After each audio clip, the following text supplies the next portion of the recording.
Sorry, मुझे पता ही नहीं था मेरी साउंड। अच्छा, अभी आवाज आ रही है? प्लीज मुझे बताइएगा। Okay fine.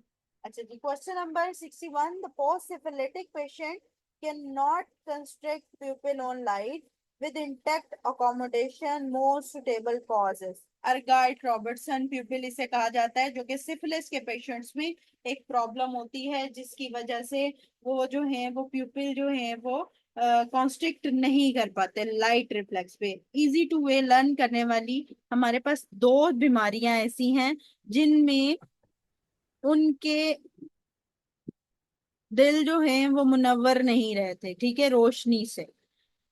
ठीक है, एक सिफिलिस एक एंसेफेलाइटिस, ठीक है, ये दोनों याद कर लें। ठीक है, सिफिलिस के पेशेंट में आपकी अकोमोडेशन तो होती है, मतलब अकोमोडेट करते हैं वो हर जगह पे, ठीक है, लेकिन क्या है कि उनके दिल मुनव्वर नहीं रहते। तो लाइट रिफ्लेक्स उनमें नहीं होता, अकोमोडेशन रिफ्लेक्स होता है।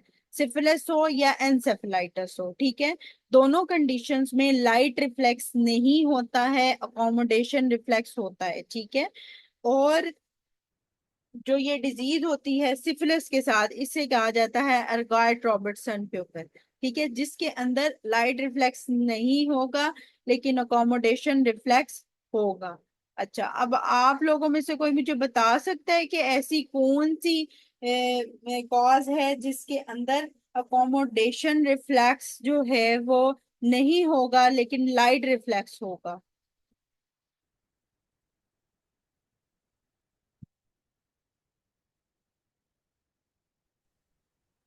Old age, old age, old age, old age वाले जो बूढ़े लोग हैं, उनके पास क्या है, उनके पास कोई आके बैठता नहीं है, ठीक है, अकोमोडेशन नहीं होती, वो आके बैठते नहीं है, लेकिन जो है वो क्या है, उनके लाइट रिफ्लेक्स, उनके दिल मुनव्वर जरूर होते हैं, ठीक है। तो ये चीज इस तरह करके याद कर लें कि ओल्ड एज में अकोमोडेशन नहीं होगी, लाइट रिफ्लेक्स होगा, लेकिन सिफिलिस या एंसेफेलाइटिस के अंदर हमारे पास जो है वो लाइट रिफ्लेक्स नहीं होगा, अकोमोडेशन होगा, ठीक है। Question number 62. The young girl find it hard to hear at low frequency of sound. Which type of conduction? तो conductive hearing loss है, जिसको low frequency of hearing sound की problem आ रही है। 63. The dopamine and acetylcholine imbalance in the corpus striatum leads to what? तो Parkinson's है dopamine के साथ, कुछ भी हो जाए, डोपामीन के साथ पार्किंसन, सब्सटेंशिया नाइग्रा के साथ पार्किंसन, ठीक है। Question number 64। The lesion of caudate and putamen and loss of GABA neuron in substantia nigra। ठीक है, फिर से वो इन substantia nigra की बात करें। And globus pallidus patient is suffering from। जो कॉर्डेट और पुटामेन का लॉस है वहां पे क्या होगा, कोरिया। ये मैंने कल भी रिकॉर्डिंग में भी भेजा था। तो हंटिंगटन कोरिया में क्या है, कॉर्डेट और पुटामेन का लॉस है, ठीक है। अच्छा, अब मुझे बताएं हंटिंगटन कोरिया का ट्राई न्यूक्लियोटाइड क्या है?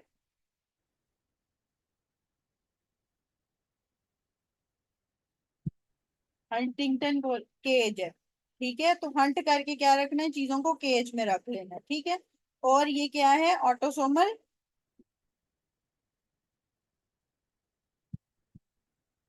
डोमिनेंट, ठीक है, autosomal dominant. 65। The only nerve affected in multiple sclerosis में सिर्फ जो नर्व अफेक्ट होती है वो कौन सी है?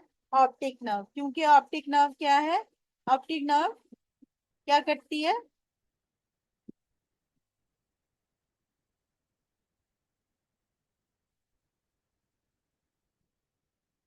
नहीं, हाँ ठीक है, विजन करती है।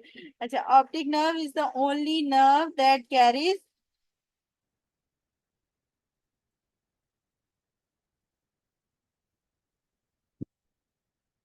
अच्छा, the only nerve that carries the information to the brain।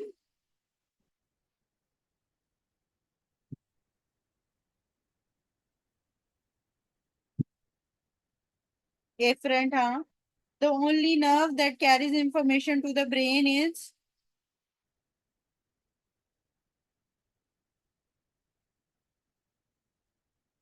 optic nerve।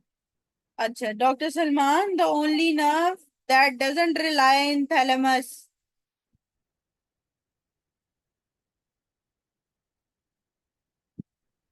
All factory, ठीक हो गया। ऑल फैक्ट्री क्या, क्या नहीं नहीं ऑल फैक्ट्री। ऑप्टिक नर्व वो वाली नर्व है जो कि डायरेक्ट जो है वो सिग्नल कहाँ लेके जा रही है, ब्रेन में, ठीक है। ब्रेन में सिग्नल्स लेके जाती है। और ऑल्फैक्टरी नर्व जो है वो रिले नहीं करती है इन द थैलेमस, ठीक है। तो ये दो एमसीक्यूज मैंने पहले भी बोला था कि इसमें फर्क याद रखना है, ठीक है। ये एमसीक्यूज आते हैं। Question number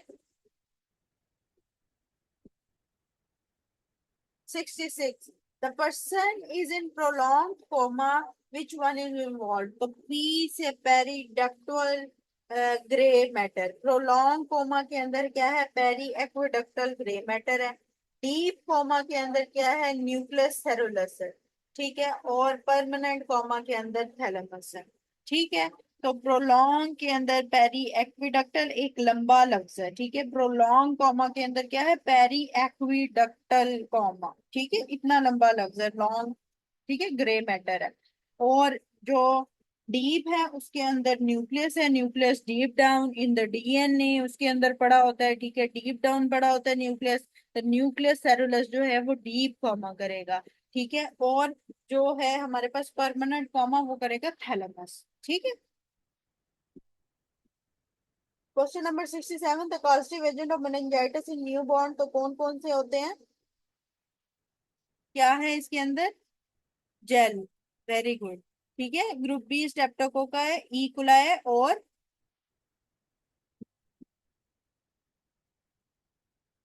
लिस्टेरी। Question number 68, the hypogonadism and insomnia lesion is in the arcuate nucleus, और ये कौन सा सिंड्रोम हुआ फिर, हाइपोगोनाडिज्म है और इंसोम्निया है, कैलमन सिंड्रोम।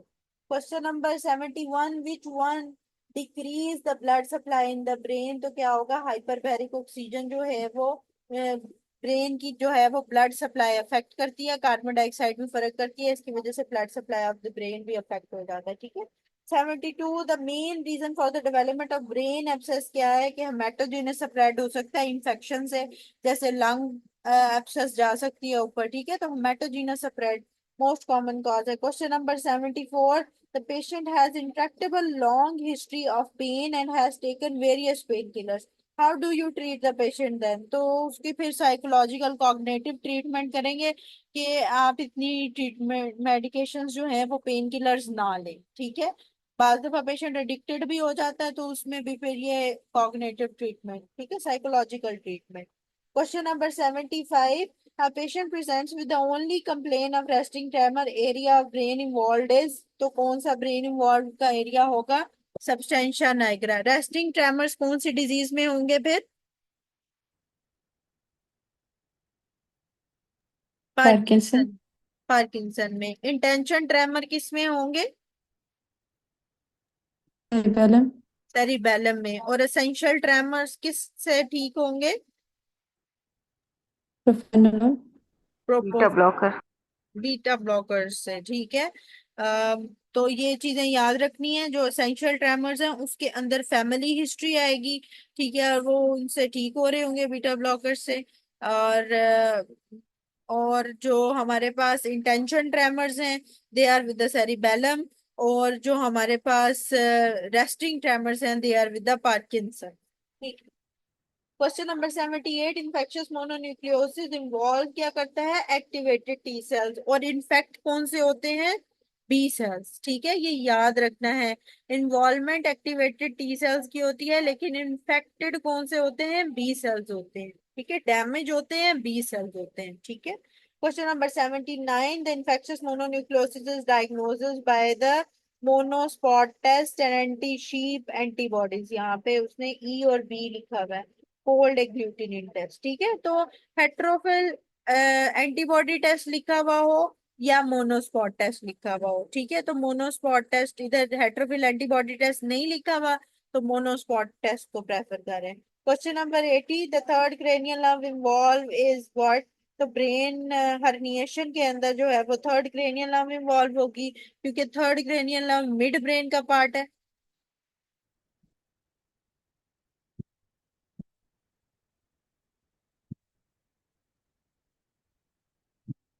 कोल्ड एग्लूटिनेशन का ना मैंने कहीं पे वैसे पढ़ा नहीं है कोल्ड एग्लूटिनेशन के साथ ना, लेकिन आप हाइड्रोफिल शीप एंटीबॉडी टेस्ट और उसको याद रखो मोनोस्पॉट को। ठीक है। अगर मुझे कोल्ड एग्लूटिनेशन के साथ कोई मतलब मिला नहीं, CDMT में भी मैं देखूंगी बुक में। तो अगर करंट में मिल गया मुझे कोई तो फिर मैं उसको आप लोगों को बता दूँ। ठीक है। वरना कोल्ड एग्लूटिनेशन का अभी मुझे मेरे उसमें नहीं है इल्म में कोई भी। ठीक है, तो दो ही टेस्ट है, हेट्रोफिल शीप एंटीबॉडी और मोनोस्पॉट टेस्ट। अच्छा। तो थर्ड क्रेनियल नर्व इन्वॉल्वमेंट कैसे होगी? मिड ब्रेन में थर्ड नर्व होती है, तो जब ब्रेन हर्निएशन होगी तो मिड ब्रेन अफेक्ट होगा, इसलिए थर्ड क्रेनियल नर्व जो है वो ब्रेन हर्निएशन से हो जाएगा। Question number 81, Verocay bodies are in schwannoma। ठीक है, ये थोड़ी सी रटने वाली चीजें हैं। सूडोरोजेट्स न्यूरोब्लास्टोमा के अंदर होती हैं। ग्लायल फिब्रिली प्रोटीन्स, ये जी फैप प्रोटीन्स जो मैंने बोला था, ठीक है, एस्ट्रोसाइटोमा और ग्लायोब्लास्टोमा के अंदर होती है। विरोची बॉडी श्वानोमा में है। फ्राइड एग ओलिगोडेंड्रोग्लायोमा में है। ठीक है। और सनोमा बॉडीज मैंने आपको पहले भी बताया था कि मेनिंजियोमा में है। ठीक है, ये इंपॉर्टेंट वाले। Question number 82, a person presented to you with a history of severe headache and vomiting at the start of the day. There was a tumor suspicion on radiography which was in the cerebral area involving the granular layer. What is that? तो इसमें brain stem involvement होगी। ठीक है, क्योंकि brain stem के जो parts होते हैं, मिड ब्रेन, पॉन्स एंड मेडल्ला, वो तीनों जो है वो सेरिबेलम के साथ एसोसिएटेड होते हैं। ठीक है, मिड ब्रेन, पॉन्स एंड मेडल्ला। ठीक है, इसमें यहाँ पे अगर मैं लिखूं मिड ब्रेन, पॉन्स और मिडल। ठीक है। अब यहाँ पे पीछे सेरिबेलम पड़ा हुआ है। ठीक है, यहाँ पे होते हैं सुपीरियर सेरिब्रल पेडंकल, यहाँ पे होते हैं मिडल सेरिब्रल पेडंकल, यहाँ पे होते हैं inferior cerebral peduncle.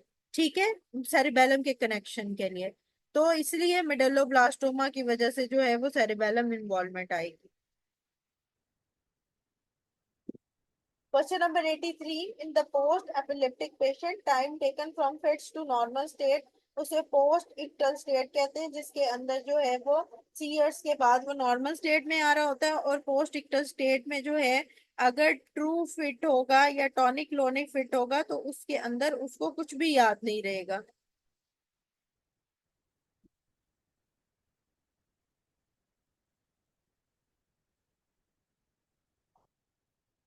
Okay. Question number 84. The interruption of the cervical sympathetic chain results in the Horner syndrome. If sympathetic nerve to the eye are affected, which of the following is done? The drooping of the eyelid is always greater than the absence of sweating on the same side. ठीक है, तो तीन चीजें हैं, meiosis, drooping of eyelid और absence of sweating. ठीक है, तो ये याद रखना है, मायोसिस, ड्रूपिंग ऑफ आईलिड और absence of sweating on the same side.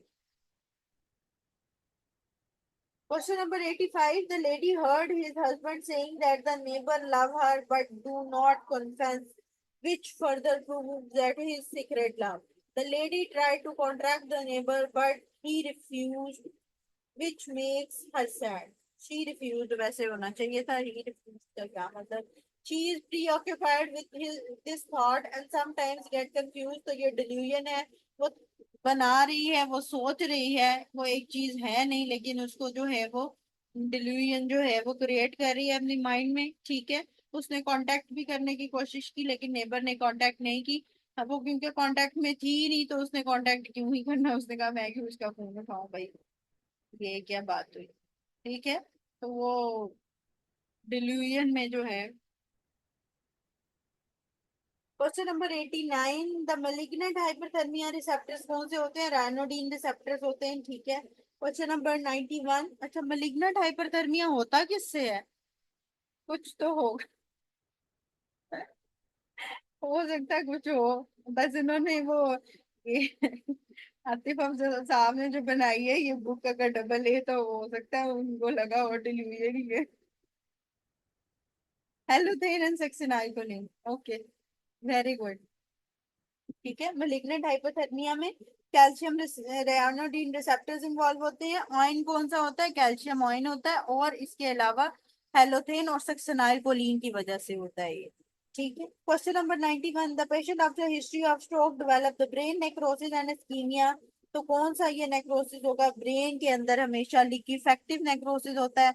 ये हम जनरल पैथोलॉजी में पढ़ेंगे। डिफरेंट नेक्रोसिस होते हैं डिफरेंट पार्ट्स ऑफ बॉडी के अंदर। ठीक है, तो अभी बस इतना याद करना है कि ब्रेन में जो है वो, क्योंकि सीएसएफ बनता है, लिक्विड होता है ब्रेन के अंदर, तो इसलिए उसके अंदर लिक्विफेक्टिव नेक्रोसिस होता है। ठीक है। Question number 92, the 26-year-old patient came in ophthalmology OPD with a complaint of inability to differentiate between different colors. Where is the pathology? तो कलर्स जो देखने होते हैं ना, वो कॉन्स ने देखने होते हैं। ठीक है, और ब्लैक विजन जो होती है वो रॉड की होती है। कलर जो है, जो कॉन्स होते हैं, ये सेंटर में पड़े होते हैं। C for cone, C for colour, C for centre. ठीक है, ये सेंटर में पड़े होते हैं और कुछ ही होते हैं। लेकिन रॉड्स जो हैं वो सारे डंडे जो हैं वो साइडों पे लगाए होते हैं। ठीक है, बीच में एक कॉन रखी हुई है, साइडों पे जो है वो उसकी प्रोटेक्शन की हुई है, रॉड्स लगाए हुए हैं। रॉड्स जो हैं वो ब्लैक विजन के लिए, नाइट विजन के लिए होते हैं। 93, the 45-year-old male with mask like faces resting tremor. तो लियन कहाँ है? कहाँ होनी चाहिए लियन? सबस्टेंशिया नाइग्रा में। ये इन्होंने गलत लिखा। ठीक हो गया। 94, the 30-year-old guard present in emergency in semi-conscious state, high temperature 104 fever है, chills हैं, and alter mental status, passing the dark color urine. This is due to what? तो ये cerebral malaria है। ठीक है, उसको राइगर्स और चिल्स के साथ फीवर है। ठीक है, राइगर्स और चिल्स के साथ जो फीवर होता है वो हमेशा मलेरिया का फीवर आता है हमारे पास। ठीक है, राइगर्स एंड चिल्स के साथ। और उसके अंदर अगर dark colour, Cola colour urine हो जाए तो उसको सेरिब्रल मलेरिया कहते हैं। और जो पी फैल्सीपैरम होता है वो वाहिद होता है जो कि ये सेरिब्रल मलेरिया करता है। ठीक है, ये एमसीक्यूज पी फैल्सीपैरम के हिसाब से भी आते हैं। माइक्रो में हम डिस्कस करेंगे ये एमसीक्यूज। ठीक है, तो माइक्रो में ये ज्यादा डिटेल में वैसे डिस्कस होगा, लेकिन अभी आपको पता होना चाहिए पी फैल्सीपैरम वो वाहिद है जो कि सेरिब्रल मलेरिया, सेरिब्रल इन्वॉल्वमेंट करता है। कोला कलर्ड यूरिन आता है और राइगर्स और चिल्स के साथ फीवर आता है। ठीक है। 98, the 30 years old male treated for meningitis। 93 and 93 गलत है ना, उसने सबस्टेंशिया नाइग्रा नहीं दिया हुआ इसमें ऑप्शन में। ठीक है। अच्छा 98 देखें हम। अ 30-year-old male, a 30-year-old male treated for meningitis 1 month ago came with the morning headache and bilateral papilledema. Causes what? तो क्या होगा उसको meningitis की वजह से? हाइड्रोसेफेलस हो जाएगा। ठीक है, तो उसकी वजह से, हाइड्रोसेफेलस की वजह से प्रेशर जब पड़ेगा तो पेपिलेडीमा भी हो जाएगा। ऑप्टिक नर्व जो है वो इन्वॉल्वमेंट हो जाएगी और वो जो है वो स्वेल कर जाएगी। ठीक है। Question number 99, the patient feeling unwell from the last 3 days, anorexic, headache, and neck stiffness. Lumbar puncture done, which shows the 100% lymphocytes, low protein with the glucose 84. तो what is the disease? तो meningitis है, और ये most common कौन सा meningitis है?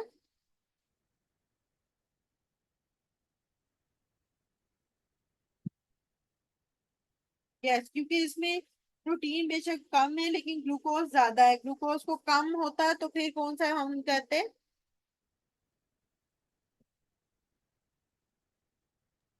Bacteria. नहीं, तो ग्लूकोज कम होता तो लिम्फोसाइट्स के अंदर हम टीबी ना कहते?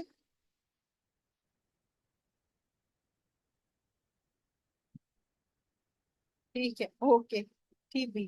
ठीक है, ये चीज नहीं मिस करनी। ठीक है, यू शुड रिमेम्बर के टीबी कहाँ है, बैक्टीरियल कहाँ है। ये छोटे छोटे क्वेश्चंस होते हैं जो कि रिपीट में आते हैं, और जब आपके ये वाले गलत होते हैं तो ज्यादा दुख होता है। जो चीज नहीं आई होती है वो तो बंदा कहता है ना कि चलो ये तो अभी मैंने तुक्का लगा के आया, मुझे नहीं पता। लेकिन इन चीजों पे आपकी गलतियां नहीं होनी चाहिए। ठीक है। Question number 103, in Alzheimer disease brain finding will be क्या होगा? लॉस ऑफ सगाई होगा। ठीक है, और sorry, atrophy of the brain होगा, और एंटोराइनल कॉर्टेक्स इसमें इन्वॉल्व होगा। ठीक है, ENTO RHINAL राइनल कॉर्टेक्स, ठीक है, एंटरराइनल कॉर्टेक्स इसमें इन्वॉल्व होगा। और इसके अलावा ए ट्रॉफी ऑफ द ब्रेन होगी, ठीक है। और इसके अंदर क्या बन जाते हैं, प्रोटीन्स के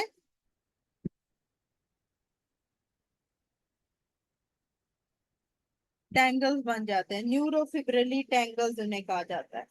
question number 105, the petit mal epilepsy shows what. तो स्पाइक एंड डोम अपीयरेंस आती है पिटेट मॉल एपिलेप्सी के अंदर।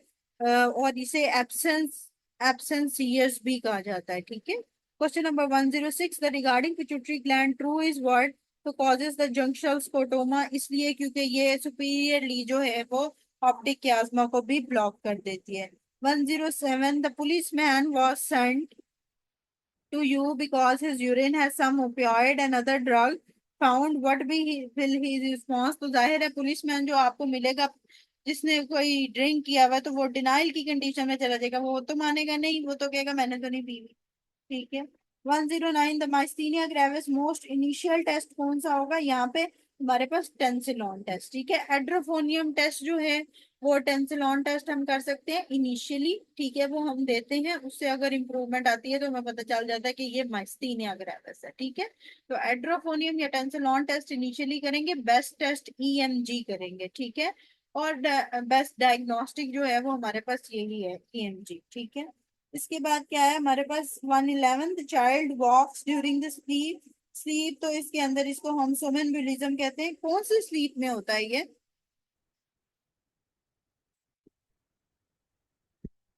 नॉन रैम, ठीक है, वेरी गुड, ठीक है। चलो जी, नॉन रैम और रैम को ही डिस्कस कर लेते हैं थोड़ा सा बीच में हम। अच्छा जी, नॉन रैम का न्यूक्लियस क्या है,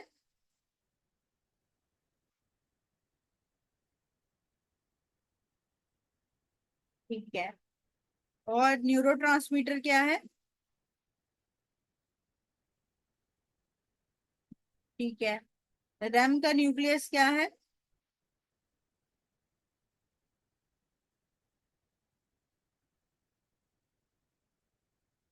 ठीक है। और न्यूरोट्रांसमीटर,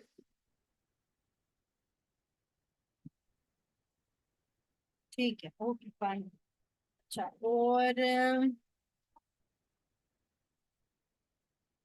टी वेव किस में आती है, ईएमजी में, ईईजी में, sorry, T wave,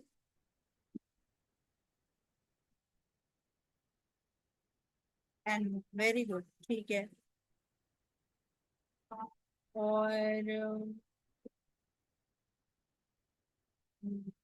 D wave किस में आती है, डी वेव किस में आती है,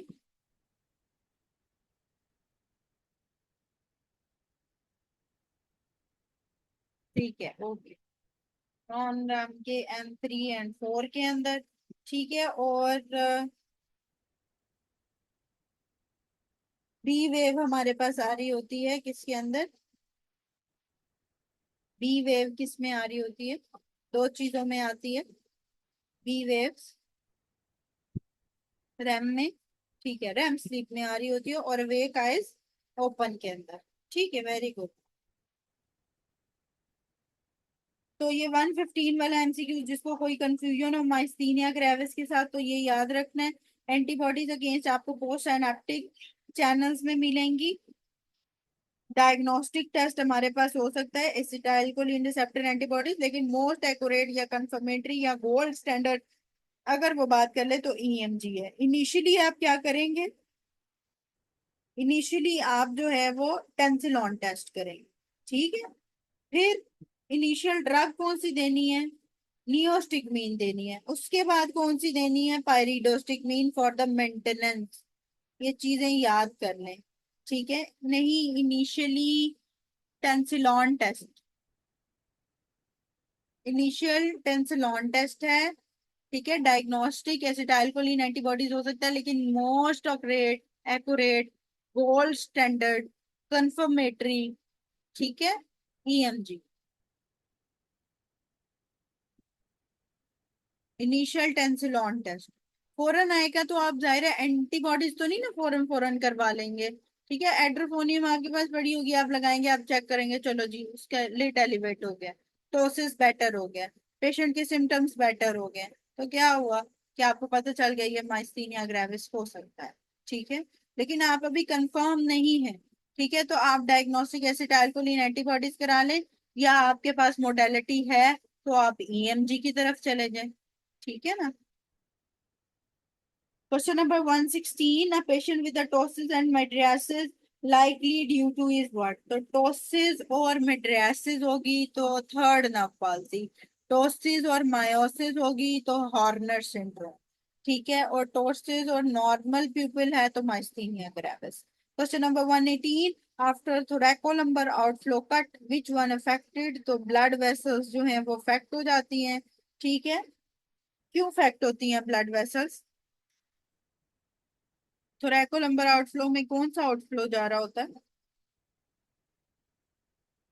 sympathetic, very good. Question number 121. HIV positive patient with fever from 4 to 5 days, vomiting कब से है? 1 डे से। CSF ग्लूकोज 80 है, BSR उसकी 110 आ रही है, CSF प्रोटीन 45 है, कोई सेल रेज नहीं है, HIV पेशेंट है, तो क्या होगा उसको? HCV HSV होगा। ठीक है, वायरल इन्फेक्शन ही है जिसकी वजह से उसको मेनिंजाइटिस हो रहा है। 122. The most common cause of pale brain infection क्या है? कोई एथेरोस्क्लेरोसिस हुई है जिसकी वजह से पेल ब्रेन इंफेक्शन हो सकती है। 123. If the basilar artery is blocked it will cause what, तो बेसिलर आर्टरी जब ब्लॉक हो जाएगी तो क्वाड्रीप्लेजिया होगा। ठीक है, बेसिलर आर्टरी जो है वो क्वाड्रीप्लेजिया भी कॉज कर सकती है। ठीक है, यहाँ से जो है वो क्योंकि ब्रेन स्टेम है, साथ में पीछे स्पाइनल कॉर्ड जा रही है इन्वॉल्वमेंट, तो बेसिलर आर्टरी अगर ब्लॉक हो गई है तो वो स्पाइनल कॉर्ड इन्वॉल्वमेंट कर सकती है। एक बात, दूसरा, बेसिलर आर्टरी आपकी मैंने क्या बताया कि पॉन्स और मिड ब्रेन के लेवल पे जा रही होती है, तो असेंडिंग डिसेंडिंग पाथवेज गुजर रहे हैं। ठीक है, तो अगर वहां से अपर लोअर मोटर न्यूरॉन वाला भी पाथवे कोई गुजर रहा है, तो नॉर्मली तो गुजर रहे हैं, इसकी वजह से जो है वो क्वाड्रीप्लेजिया हो सकता है। 124. The most common site of pyogenic brain abscess कौन सी है? फ्रंटल लोब है। ठीक है, 127. द ईडीएच ब्लड विल अकोमोलेट, तो ये ईडीएच क्या है?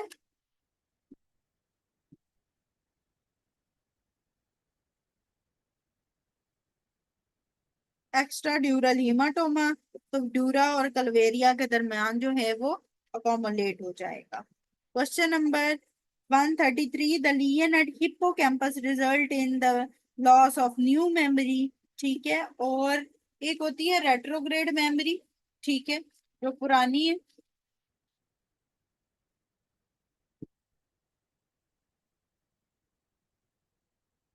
कलवेरिया वो स्कल का पार्ट है ना, कलवेरियम है। ठीक है, स्कल का बोन का पार्ट। ठीक है, ड्यूरा मेटर मेनिंजिस के ऊपर। अच्छा, अब मुझे बताएं कि रफी में आप लोगों ने कर लिया होगा, न्यू मेमोरी और ओल्ड मेमोरी लॉस का बताएं। जो न्यू मेमोरी लॉस है वो किसकी वजह से है, किसके लीजन की वजह से?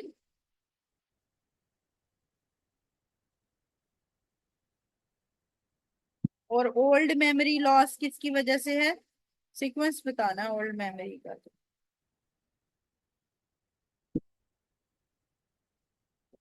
मैगडला से पहले भी कुछ आता है?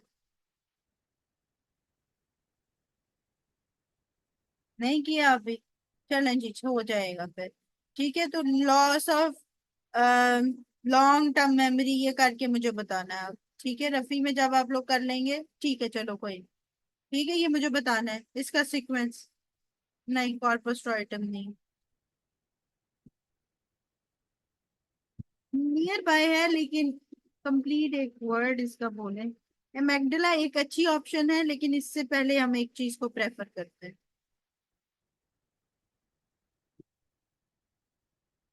चले जी, ठीक है, ये टास्क है, इसको याद रखिएगा कि जब आप लोग मेमोरी कर लें, तो मैंने न्यूरो एनाटॉमी वैसे कल मैंने पढ़ानी तो है ही है, लेकिन फिर भी अगर आपने रफी में आज नहीं किया तो चलो फिर उसको कल डिस्कस करेंगे। ठीक, और कल तक अगर किसी को मिल गया तो वो ग्रुप में कर ले शेयर। ठीक है, नहीं तो कल करेंगे। अच्छा जी, 133 हो गया है। ठीक है। अच्छा,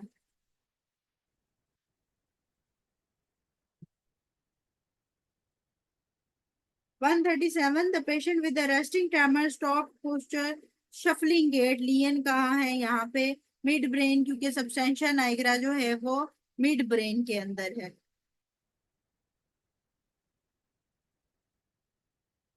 ठीक है। Question number 139, the prosopagnosia occurs due to lesion in. तो प्रोपेगनोसिया पीटी से याद रखना है। प्रोपेगनोसिया जो है वो टेम्पोरल लोब की वजह से होता है, लेकिन अक्सर टेम्पोरल लोब की ऑप्शन नहीं होती है, तो उसके अंदर जो है वो आ जाता है हमारे पास प्राइटो ऑसिपिटो टेम्पोरल लोब। ठीक है, पीटी से याद रखना है। राइटो ऑसिपिटर टेम्पोरल लोब। टेम्पोरल लोब लिखा हो तो उसको प्रेफर करना, नहीं तो ये राइटो ऑसिपिटर टेम्पोरल लोब है। हाँ, मेमोरी बॉडीज तो शॉर्ट टर्म मेमोरी के लिए है, हिप्पोकैम्पस शॉर्ट टर्म के लिए है। चलो मैं बता देती हूँ, limbic system is greater than amygdala for the long term memory. ठीक हो, चलो इसको हम नीरो में भी करेंगे। हाँ, limbic system greater than amygdala for the long term memory. ठीक। अच्छा जी, question number 142, the person after RTA can not speak lesion is at the which area. अच्छा, ये मैंने आपको एरियाज के साथ जो है वो करवाना है। एरियाज आपने किए तो नहीं होंगे अभी, ये कर लिए हैं? ब्रोका ही है वैसे, हाँ। टूटे हुए मुंह के साथ जो बोलते हैं, ब्रोका नहीं किए। ठीक है, ये कल न्यूरो के साथ करेंगे फिर। 143, the boy after the blunt trauma to the eye present to you with a lower orbit fracture, crackling sound and palpation and blood accumulation। तो ये सर्जिकल एम्फाइसीमा है। यहाँ पे हमने फ्रैक्चर्ड बोन पीसेस क्यों नहीं किया? फ्रैक्चर्ड बोन पीसेस क्यों नहीं किया? इसका एक बहुत इंपॉर्टेंट फीचर क्या है सर्जिकल एम्फाइसीमा का? नहीं, फ्रैक्चर बोन पीसेस आप क्रैकलिंग साउंड में तो कर सकते हैं ना। अगर आपको एक फ्रैक्चर हुआ है और क्रैकलिंग साउंड आई है तो फिर तो आप कह सकते हैं कि वो बोन पीसेस हैं, लेकिन ये तो सर्जिकल एम्फाइसीमा कह रहा है।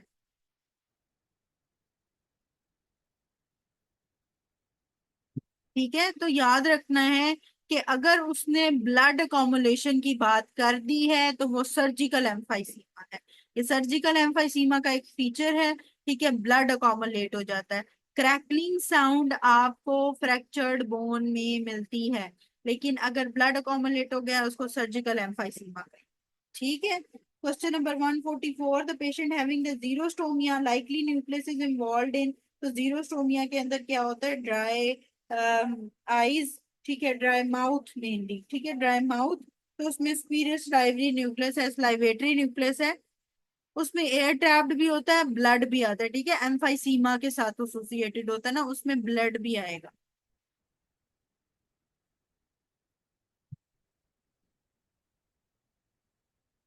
ठीक है, इसमें ब्लड भी आता है, इसका ये फीचर है। अच्छा, उसके बाद क्या है हमारे पास? 146 MCQs, the right sided paralysis and the loss of vibration, tongue deviated to the left lesion, middle medulla. अच्छा, ये भी हम कल लियंस के साथ करेंगे। ठीक है, आर्टरीज के साथ middle medullary syndrome, lateral medullary syndrome, ये किए हैं, middle and lateral medullary syndrome. ठीक है, तो मिडल मेडलरी सिंड्रोम में कौन सी नर्व इन्वॉल्व होती है? Cranium nerve 12। ठीक है, जिसकी वजह से सेम साइड पैरालिसिस और सेम साइड का लॉस ऑफ टंग आता है। ठीक है, कल हम डिटेल में करेंगे इंशाल्लाह। मैं आपके साथ पिक्चर्स शेयर करूंगी। ठीक है, मैं कोशिश करूंगी कि पिक्चर्स के थ्रू हम सारा लेक्चर कवर करें, ताकि एनाटमी हमें समझ आ जाए कि क्या क्या चीजें हैं। ठीक है, तो जो इम्पोर्टेंटली आती हैं वो हम डिस्कस कर लेंगे। Middle medullary syndrome, lateral medullary syndrome, इनमें क्या क्या एमसीक्यूज आते हैं और कौन कौन सी आर्टरीज इंवॉल्व होती हैं और नर्व्स कौन सी इंवॉल्व होती हैं, तो ये पढ़ना बहुत जरूरी है। ठीक है, ये हम कल इंशाल्लाह इस लेक्चर में न्यूरो एनाटमी में कवर करेंगे। Question number 152, which type of loss occur due to the lesion at post central gyri। तो post and pre central gyri होते हैं, जो सेरिब्रल कॉर्टेक्स के अंदर आप gyri पढ़ते हैं। ठीक है, उसमें एक फ्रंटल लोब और पैराइटल लोब के दरमियान एक gyri होता है। उस गहराई के आगे वाले को प्री कहते हैं, उसके पीछे वाले को जो है वो फिशर होता है एक किस्म का, ठीक है, सल्काए या फिशर जिसे भी आप कह सकते हैं, ठीक है। उसके आगे जो पड़ा हुआ है वो प्री सेंट्रल गायरस है, पीछे जो पड़ा होता है वो पोस्ट सेंट्रल गायरस होता है, ठीक है। अब वो जो पोस्ट सेंट्रल गायरस होता है ना, वो प्राइटल लोब के अंदर होता है, वो सेंसरी इंफॉर्मेशन के लिए होता है। और जो pre central gyrus frontal lobe के अंदर होता है वो मोटर इंफॉर्मेशन के लिए होता है, ठीक है। Question number 153. The peduncular knee jerk is the characteristic feature of the cerebellar disease. Question number 154. The patient has damage to a nerve coming out from the dorsal surface of the left side of the brainstem. What will be the defect in this patient? तो dorsal surface से एक चीज बस याद रखनी है कि जो मिड ब्रेन का लेवल होता है वहां से पीछे से, ठीक है, ये मैं बना के आपको दिखा देती हूँ।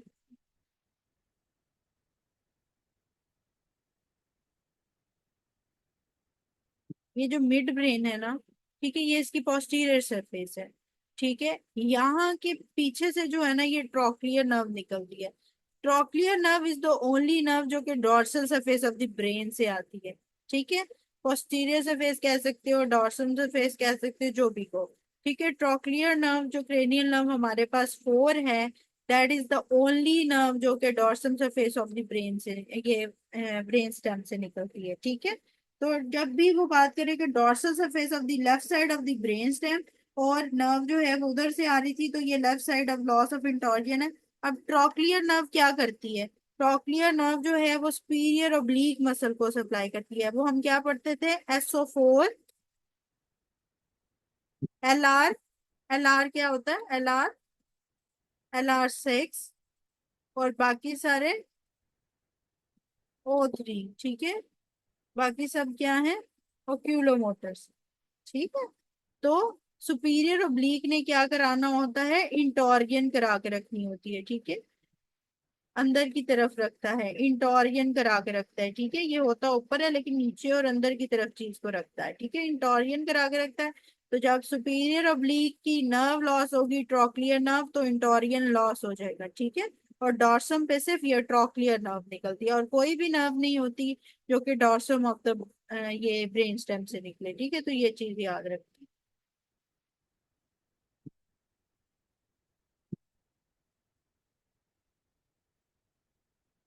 Okay, question number 155, the internal capsule injury what will be affected. तो उसके अंदर जो है वो spastic paralysis of the opposite side होती है, ठीक है। अच्छा, अनक्रॉस्ड और क्रॉस्ड हेमिप्लेजियास कर रही हैं,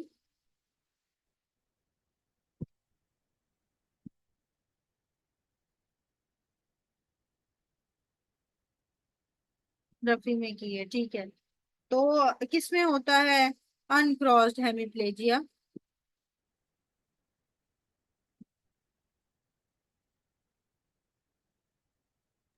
internal capsule. इंटरनल कैप्सूल और अपर मोटर न्यूरॉन लीनियंस भी, ठीक है।